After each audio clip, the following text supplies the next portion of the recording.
Reaper, do you have high hopes for the final season of Cobra Kai? So if you didn't hear, they announced this past week that Cobra Kai season 6 will be the final season. And that didn't surprise me too much because I felt like before season 3 ended, they announced we're looking to do 3 more seasons. So that was my impression of what they've been saying for several years now. Because I even remember watching the end of season 3, and I believe in my spoiler reviews, I even said, for me, this feels like the culmination. I don't it doesn't make any sense to me that you would do these plot lines. They're coming together. There's one more tournament. It just feels like if you set up another cliffhanger at the end of that, it gets weird and gross. And you're just stretching it out of like, now Kreese joins with Johnny and Daniel and Silver takes over.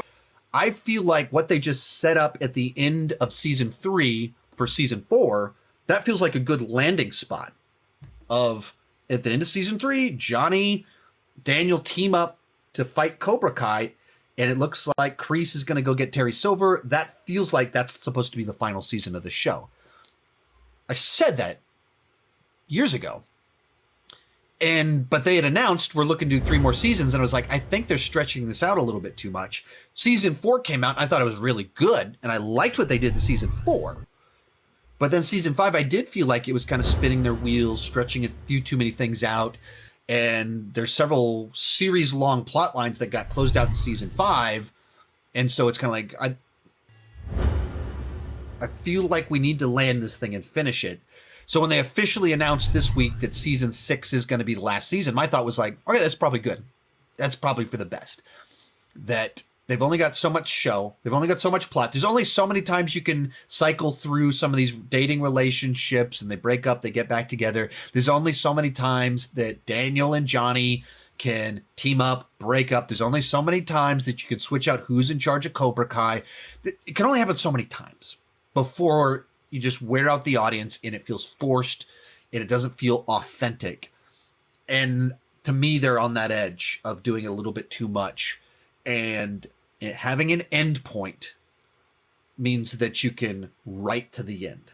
If you're, hey, we're going to just keep this thing going on as long as possible, then you just keep writing yourself in circles and doing the same thing over and over again, as opposed to when you have a target, you if we're here and this is where we're ending, you write with the end in mind. That's the best way to do it. More TV shows need to do this.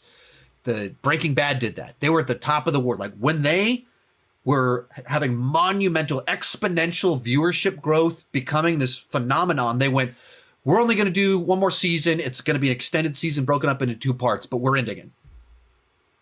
That's how much story we have.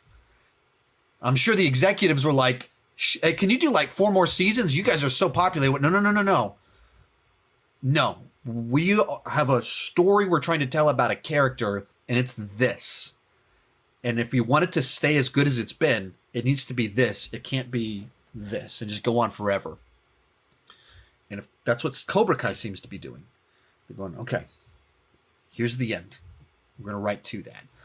So some of the stuff they set up in the last season has me a little bit nervous. How do you have it still be about Cobra Kai if it's now about this world tournament? What does that mean exactly? What they ended doing with Kreese was weird. Like, spoilers if you haven't seen, plug your ears if you haven't seen season 5, but he goes to jail because Terry Silver framed him. At the same time that it's exposed that Terry Silver frames him, he breaks out of prison. So if he just waited 1 more day, he just would have been released anyway. That's weird writing, because now he's a felon for breaking out of prison, but he broke out of prison when he shouldn't have been in there in the first place. So it's just like an odd plot line, like a really weird plot line. So I don't know where they're going with that. So, and I don't know how he's going to tie in, like Kreese breaks out of prison and retakes over Cobra Kai. Like, I have no idea where this is going. That plot line right there has me very worried because it just feels so far-fetched and odd. But the idea of like, okay, We've closed out some of these love triangles. Some people have made friends. Johnny Daniel figured things out. Johnny's getting his life together. Cool. It feels like we're reaching that point to end it. And so then do just this world tournament deal. I don't understand exactly how that's going to work with the nature of the plot at the beginning, what the show's about. But I suppose that's as big as you can get, and then you close it out. So we'll see. But I think ending it is the right decision. You don't want to just stretch it out forever. Any predictions for how Cobra Kai 6 will go? Not really. Because I don't know how a world tournament resolves what was set up in season 1. So you kind of think like, what's the show about? Because what's the show about, so that when you get to the end of it, that it's like very satisfying. And what's Karate Kid about? Winning a world tournament doesn't. That's not what Miyagi-Do was ever about. Mr. Miyagi didn't want to compete in tournaments. Like, what do you need a belt for? Mr. Miyagi agrees to it because he realizes that it's what's best for Daniel and his competence.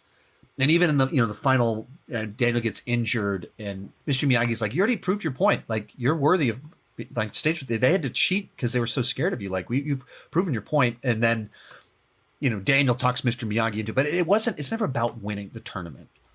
So I don't know how a world tournament resolves the main plot. And Kreese breaking out of prison, I don't know where you're going with that. I don't know what does that tie into? How does that work with all this? And I think they've done some stuff with Kreese to show him as this man that's very broken, that has, lifelong PTSD from what happened in Vietnam. And they started unpacking that a little bit in season 5, but then they have him kind of snap and he breaks out of prison. So I don't know where you're going with that. I don't know what you're doing with that. So I don't really have predictions as to where they would go, because the stuff that seemed like the more obvious conclusion would have been like a season 4, they win the tournament, and it's kind of this acknowledgement that, Cobra Kai, there's something inherently aggressive and bad about it, or something like that. And so then, Daniel and Johnny overcome it, defeat Kreese in Silver. And the show is if you look at what they've done on Cobra Kai, that it's always clear that the people that were still youthful and young in the original films that were bad guys, Johnny, Chosen, they were children that were manipulated by adults that had wrong thinking, and the wrong thinking and so Silver and Kreese were the grown-ups, so they continue to be bad guys. And I like that, but I don't know how, with where they've taken things, I just don't know what the satisfying resolution is with where they've put things and what they've already done. The people that are already friends, already on the same page, already growing up, already forming new families. I don't know what you do now that's more satisfying. So that actually kind of has me a little worried in a sense.